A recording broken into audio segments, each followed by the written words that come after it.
Hello everyone and welcome back to my channel and Happy New Year. This is the first video that I will be uploading since 2025 started, so happy 2025. I hope you all had a wonderful holiday season and end of 2024 and that you are looking forward to the year ahead. I am back today to update you on my blush project, which I will be continuing into 2025. This project is very much inspired by a similar project by Lara from Lara Likes Mascara. I adapted her Blush Roulette style project to make myself a seasonal blush wardrobe, which basically means that I pick 4 or 5 blushes that I want to use for a few months at a time. For me, I am curating a seasonal blush wardrobe for each season of the year.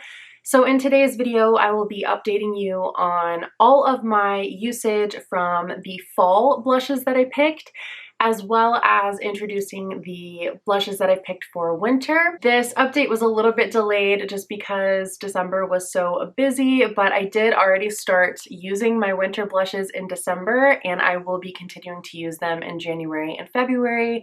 So I already have some usage to share on my winter blush wardrobe, which is very exciting. But first, let's go ahead and start with the usages on my fall blushes. And I will actually start with my most used, which is the Skin Spark from Phytos Surgence in the shade Inferno. This is such a beautiful rusty terracotta shade, and the Phytos Surgence Skin Spark formula is really pigmented, so a tiny bit goes a long way, but it blends really beautifully onto the cheeks and actually has really good lasting power for a cream blush. So I really enjoyed using this. I felt like the shade was very autumnal, very pumpkin spice, and it went with a lot of the warmer looks that I was wearing, and I ended up using this one 27 times, which makes me very happy because previously this blush did not have a lot of use on it at all. So I'm really happy I was able to get quite a bit of use on this. I feel like I'm probably not going to come back around to this one again until the late summer or the early fall, but I'm okay with putting it away for now because I have just shown it so much love over the past few months. Then I rolled in a duo in this project from my Patrick Ta Major Headlines blush palette, which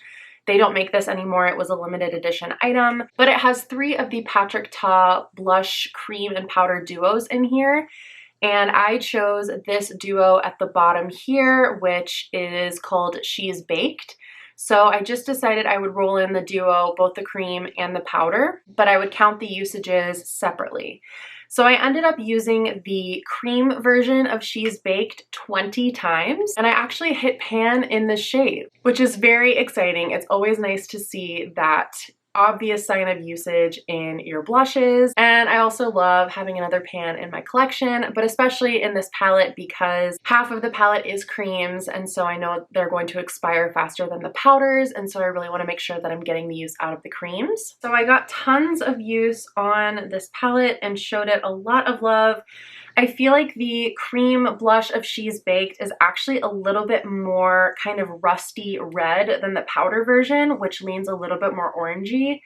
So it was actually really nice to have a little bit more of like a berry option in the lineup. I did pick warm shades on purpose, but this cream blush surprised me with how red it was, and I ended up reaching for it obviously a ton. Then I also included my RMS Beauty Hydra powder blush in the shade Maiden's Blush. Again, really just going for those warm, kind of rusty terracotta tones. And I hadn't used this blush a lot when I rolled it into the project, so it was really nice to get to know this formula because it is quite a unique formula. It's a baked powder, but it feels almost creamy when you apply it to the skin. And the shade of this was also kind of surprising to me because when I look at it in the pan, it definitely looks like a rich, almost orangey kind of peachy tone. But on the skin, it has some of that peachiness, but it just looks very cinnamony and warm and almost adds a little bit of like a natural contour to the cheeks. So because this one was a tiny bit lighter than the other options, I felt like it was a really great one for day-to-day or for more natural looks because I never felt like I could over apply it. So it was really great to get to use this one the 14 times and get to know this shade and this formula. And then finally, I had my Suki Blush in the shade 139, which again is on the warm side. Another one of those really natural sort of rusty cinnamony tones, and not that much deeper than my actual skin tone. So it ended up being another kind of really nice natural option to give some warmth and some structure to the cheeks without a ton of color. You can see the RMS and the Suki are actually pretty close in terms of their tones. But the Suki does have a touch more shimmer to it. So I could definitely detect the shimmer on the cheeks, which, to be honest, I don't always love because I feel like any shimmer can kind of emphasize texture. So I ended up pairing this one over a more full coverage foundation, and I definitely liked it better that way. The RMS I felt like really enhanced my skin when I had a more natural lightweight base on, and that was definitely not the case with the Suki. They're just different. They're just different formulas. They serve different purposes in my collection. And when you have a fuller coverage base on, sometimes you want a little bit more of a glow to come through. So they were used kind of interchangeably in that way, depending on what coverage I was wearing. But I ended up using the Suki Blush 13 times. So I'm really very pleased with that. Once again, I just have to say how much I enjoy this project. I feel like it helps me feel less overwhelmed by looking at my huge collection and picking out a blush, but it also gives me some variety out of the little wardrobe that I choose.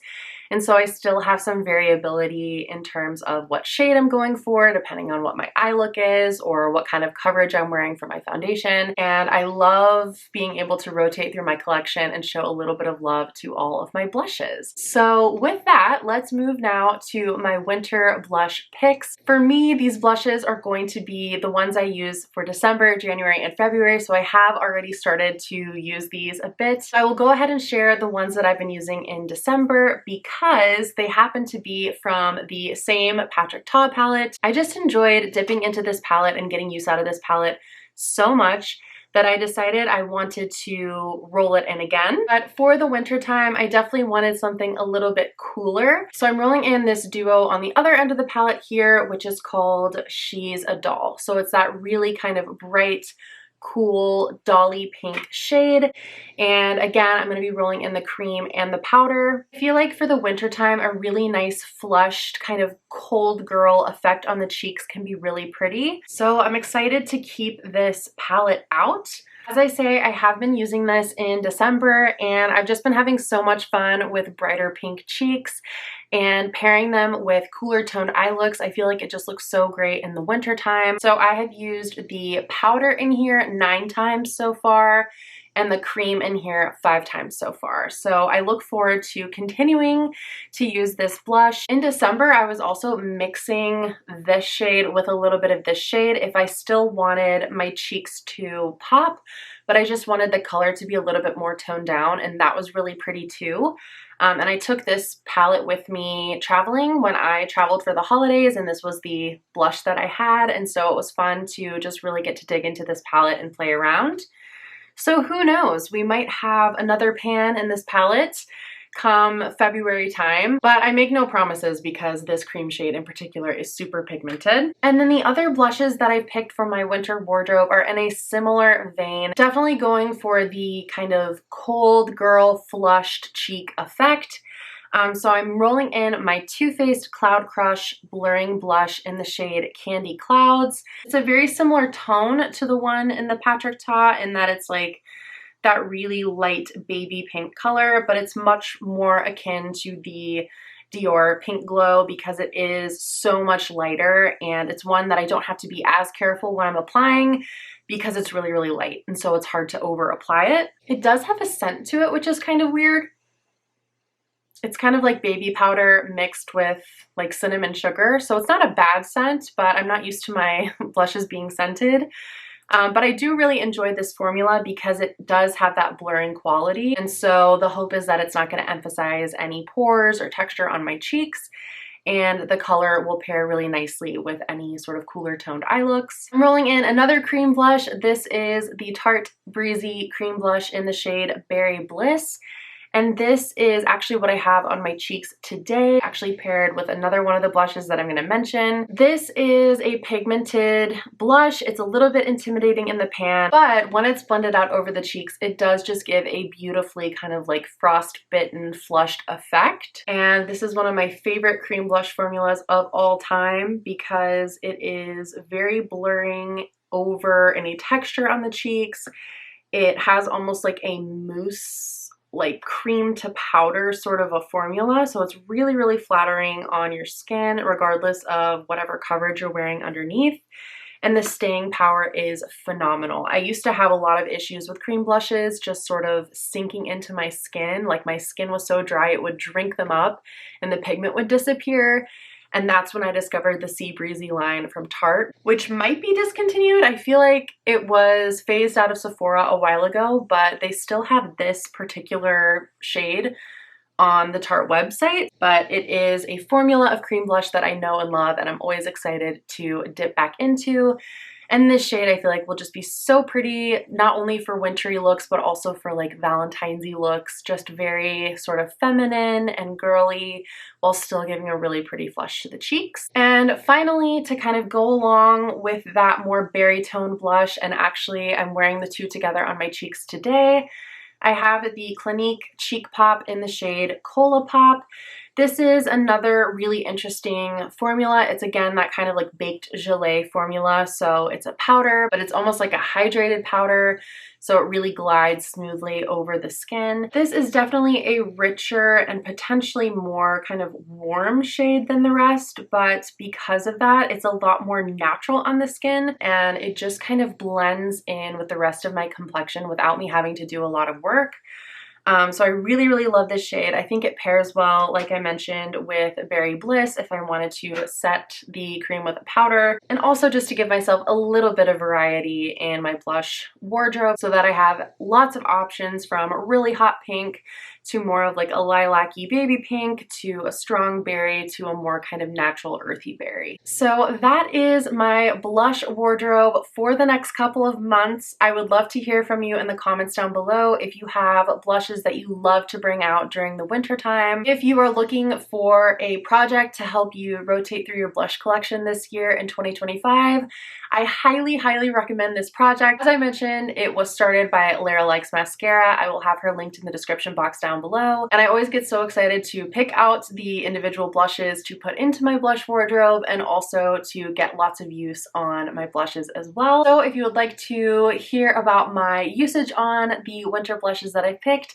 as well as see my picks for spring, make sure you subscribe before you leave and give the video a like if you liked it. I am filming a few more kind of project updates and intros to start off the year, which should be up on my channel soon. So until then, I will hope to see you in my next video, and thank you so much for watching. Bye!